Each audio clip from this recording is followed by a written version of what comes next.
ሰላም አናንያስ ሚዲያ ተኸታተልቲ አመል ለዓለም ዘለኹም አድናቅተይ ዝኾንኩም ሓድሽ ዝኾንኩም ሳብስክራይብ ብምግባር ናይ ደወል ምልክት ብምጥዋቕ ሓድሽ መንፈሳዊ ትሕዝቶታት ንክትረኽቡ ላይክ ሸር ብምግባር ከዓ ንኹሉ ንኽባዛሕ ንኽትተሓወርኒ ትሕትና ይሓትት። ሎማዓንቲ ብዘልኩም መፅል ኣለኹ ተሻዓይ ክፋል ክብሪ ድንግልና ዝብል እዩ። ክብሪ ድንግልና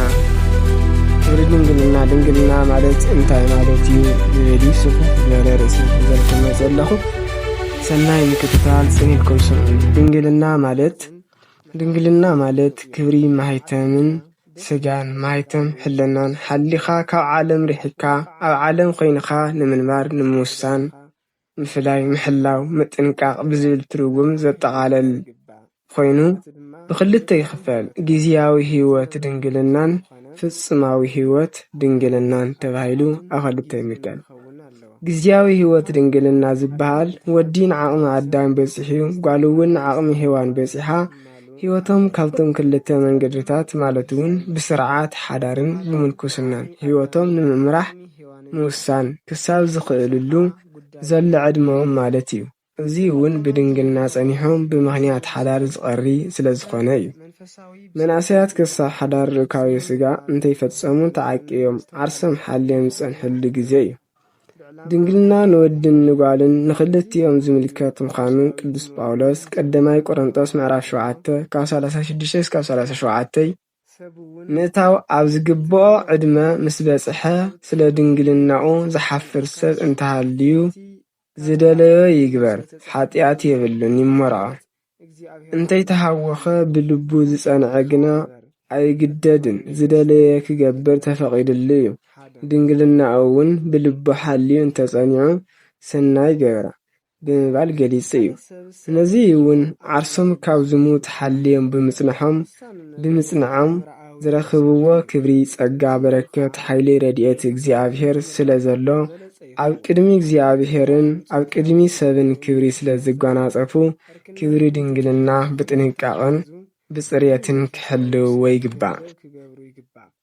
ንምንታይ እንተይና ይህን ንምብሃል ንምምኽኻር ኣዝዩ ኣገዳሲ ስለ ዝኾነ ክሳብ ሓዳር ክብሪ ድንግልና ምሕላው ከዓ ግድን እዩ። ቅድሚኡ ዝፍጸም ርካዊ ሓጢኣት ስለ ዝኾነ ብነፍስን ብስጋን እትረኽቦ ክብሪ ይስእነካ እዩ እሞ ብዙሕ ግዜ ናዋልድ ኣሕዋትና እንትግለጽ እኳ ምስ ክብራ እያ ረኺብዋ ይበሃል። ቤተ ክርስቲያን እውን ስርዓተ ተክሊል እትፍጽመሎም ክብሪ ድንግልናኦም ንዝሓለው ጥራሕ እዩ። ኣክሊል ሽልማት እዩ። ብናይ ቤተ ክርስቲያንና ዝተመሮ ከዓ ኣክሊል ዝወሃብ ንሰማዕታት እዩ። ክብሪ ድንግልናው ብምሕላው ነዚ ዓለም እዚ ንኃጢአትን ፍትወታት እኩያትን ስለ ዘይተሰዓሩ ሰማዕታት እዮሞ ኢላ ቤተ ክርስቲያን ተክሊል ትሽልሞም። እዚ ዘይሓለው ሰባት ድማ ኣብ ቅድሚ እግዚኣብሔርን ኣብ ቅድሚ ሰብን ነውራማት ስርዓት ዘይብሎም ጽዩፋት ርኩሳት ወዘተ ይኾን። ክረኽብዎ ዝግባእ ክብርን ረድኤትን ጸጋ በረከትን እግዚኣብሔር ይስኑ። ከምዚ ዓይነት ጌጋ ዘጋጥሞም ሰባት ቶሎ ኢሎም ክጠዓሱን ንስሓ ክኣትውን ይግባእ እምበር ተስፋ ክቖርጹ የብሎም። ንስሓስ ንሓጥእ ከም ጻድቕ ንዘማዊ ከም ድንግል ትገብር እያ እሞ ከም ዝብል እዚ ማለት ግና ኣብ ቅድሚ እግዚአብሔር ምሕረት ይቅርታ ይረኽቡ ማለት እምበር ከም ደናግላን ስርዓት ይፍጸመሎም ማለት ኣይኮነን። ድንግልናኦም ስለ ዘይሓለው መጽሓፍ እውን ንምትሕጽጻይን ሓዳር ንምግባርን ብድንግልና ክኸውን ከም ዝግባእ እንትመክር ንሱ ድንግል ጓል ይእቱ ካብ ህዝቡ ድንግል ዝኾነት ጓል ይእቱ እምበር መበለት ወይ ፍትሕቲ ወይ ዝረኸሰት ወይ ኣመንዝራ ኣይእቱ።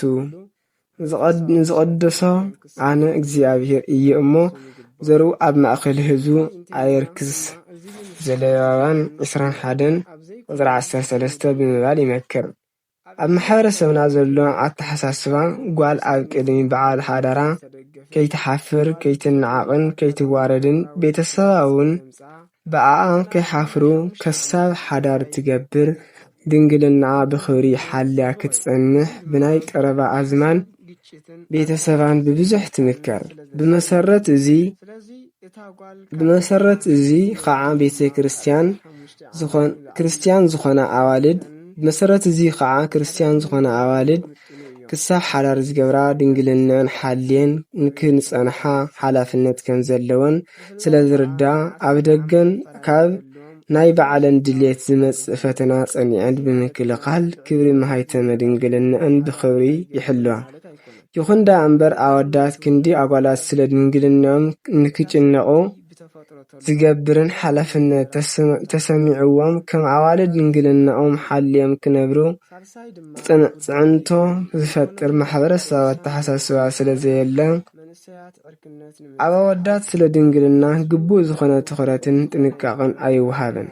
ኦርቶዶክሳዊት ቅድስቲ ቤተ ክርስቲያን ግና ድንግልና ዘይምሕላው ኃጢአት ምዃኑ ብጽንዓት እናምሃረት ህይወት ድንግልና ብኽብሪ ንኽሕልው ንኹሎም ደቃ ትምዕድ እያ።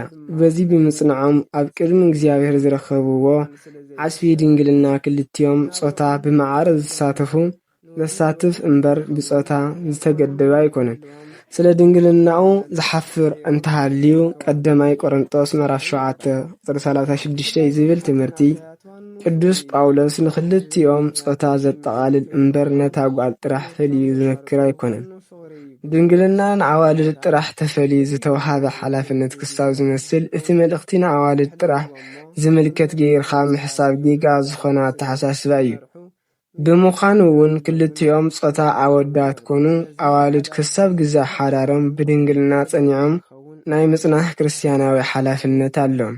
ቅዱስ ጳውሎስ ሓዳር ብድንግልና ምፍጻም ንህይወት ክንደየናይ ጽቡቕ እዩ ከም ዝኾነ እንትገልጽ ድማ ነታ ድንግል ዝተመርዓወ ሰናይ ገበራ ቀዳማይ ቆሮንጦስ ምዕራፍ 7:38 እናበለ ይመክር። ብሓዳር ተወሲኖም ንክነብሩ ዕላማ ዘለዎም ጽሙዳት ንህይወቶም ጽቡቕ ዝኾነ ምእንቲ ክገብሩ ክሳብ ግዛእ ሓዳሮም ብድንግልና ጸኒዖም ክጸንሑ ከም ዘለዎም ብምርዳእ ስለ ድንግልንኦም ብመዓልቱ ምጽላይን ንፈተና ካብ ዘቃልዑ ኩነታት ዓርሶም ከርሕቑ ኣለዎም። ነማዓንቲ ኣብዚ ወዲና ኣለና። ወስብሐት ለእግዚአብሔር ወለወላዲቱ ድንግል ወለመስቀሉ ክቡር። 10ይ ክፋል ሒዘልኩም ክመጽእ ቀጻሊ እስካብ ሰላም ጽንሑ። ሰላም እግዚአብሔር ምስኻቶም ይኹን።